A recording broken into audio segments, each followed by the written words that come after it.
Hi, my name's Ben. I'm currently taking 3 months away from the normal routine of work and life to have a bit of an adventure. I'm trying a few new things, not all of them successful, finding out a bit more about myself and trying to help some people along the way. With the great support around me, I'm hoping to really do some awesome things. And this is my sabbatical. This is me.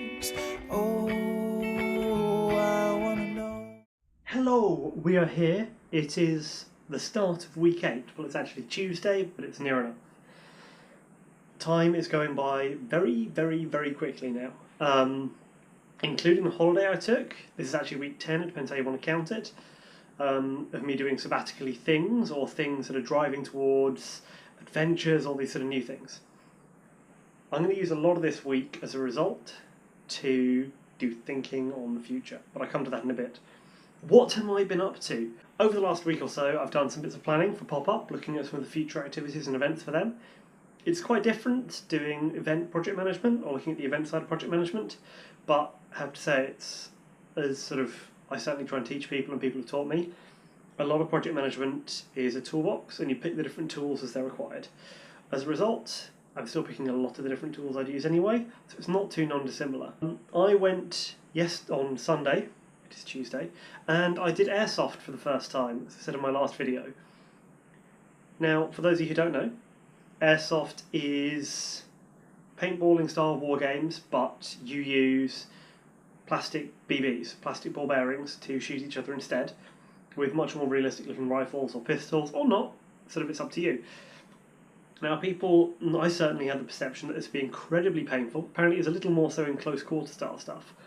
But actually, to do, it wasn't a lot more painful than paintballing, and it also had the added advantage that everyone was there with their own kit, they felt responsible for their actions a lot more so with paintballing, no one was there just to have a laugh, and as such, it kind of felt like very grown-up paintballing, very mature, and there was actually a bit more tactics, and it was a lot more fun as a result. It was really good. I had a smashing day, great day with everyone. Thank you very much to Henry for taking me along. I'll hopefully get some pictures of me doing that.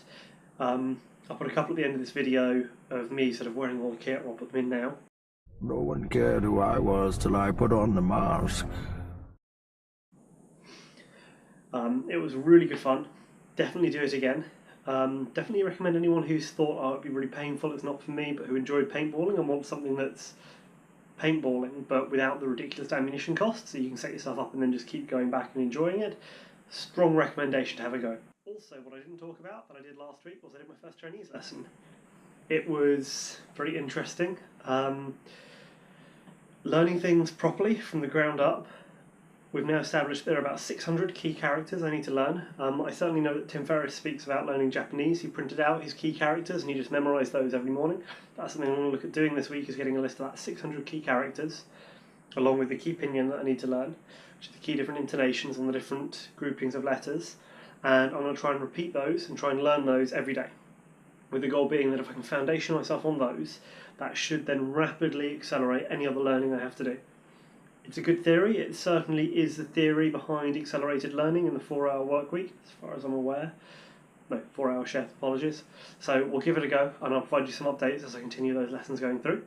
Looking ahead to this week, I've got quite a quiet one actually, which should be quite nice. I'm doing some stuff with Amy this weekend, so I'm going to use this week sort of doing a lot of thinking. One of the other things I'm going to be doing this week, and I'll upload the results, is I have just ordered and received a blood test. Now, I'm fine. Don't panic. This is from a company called Medichecks, so let's go and open this up and see what it looks like inside, and I'll run through why I'm doing it. So what medichecks provide are they provide home fingerprint tests to do basic blood testing. I've chosen a range of sports tests focused around hormones and some other blood work. Here we go, my medicheck, which will hopefully give me a better idea going into my training and coming up if there's anything else I need to be doing. So, here we can see step 1, get ready. Read the instructions. So I won't actually be doing this today, I need to do it first thing in the morning, so I'm guessing that's to keep my blood sugar lower and also avoid any sort of the intake during the day influencing that. Collect my sample, so I'll be doing that first thing. and then I'll post it off, and apparently it's got about a 2-day turnaround. So there we go. That looks reasonably terrifying. There are a couple of little vials in there, some finger prickaroos. Got my instructions as well, and my bags, my soft wipes, and my return labels. So I'll be doing that tomorrow morning, nice and early, before I take anything, and hopefully returning that to medichecks. And I'll provide you an update on how it goes. It should be quite cool. I'll share the results with you. Hopefully there won't be any anomalies, or I might not. Or if I'm like godlike, I'll definitely share it. So yeah, that's another thing I'm going to be doing this week. Should be a bit of fun. I also don't do a video about my revelations. I've added them in as I've gone. I'm going to do a summary one. I did promise to do that sooner, but I think I'd like to wait till I've at least had this week to do a lot more of that thinking, and then I'll try and provide something on that. But for now, there aren't really any huge revelations. It's very much that I know what I love, and I want to do what I love, but working out where to do that and how to do that is really hard. A lot of the Be Happy book was looking at, in the end, how we imagine things being, and that we imagine things being really good, and they actually don't meet our bar, but then our recollection of them afterwards is that we remember how we thought they would feel, not how they did feel. And I'm going to have to go and put a lot of that thought into consideration about if I'm coming into something without the right mindset, the odds are my memory of it will not be positive either, even if the experience isn't as bad as I expect.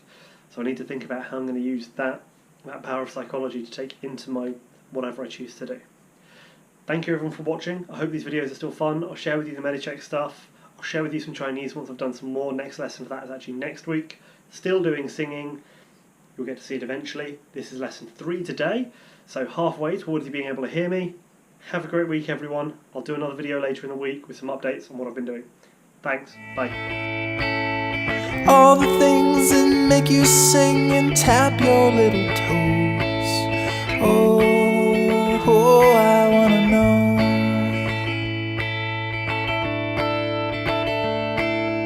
Did you cry when your father said goodbye? Did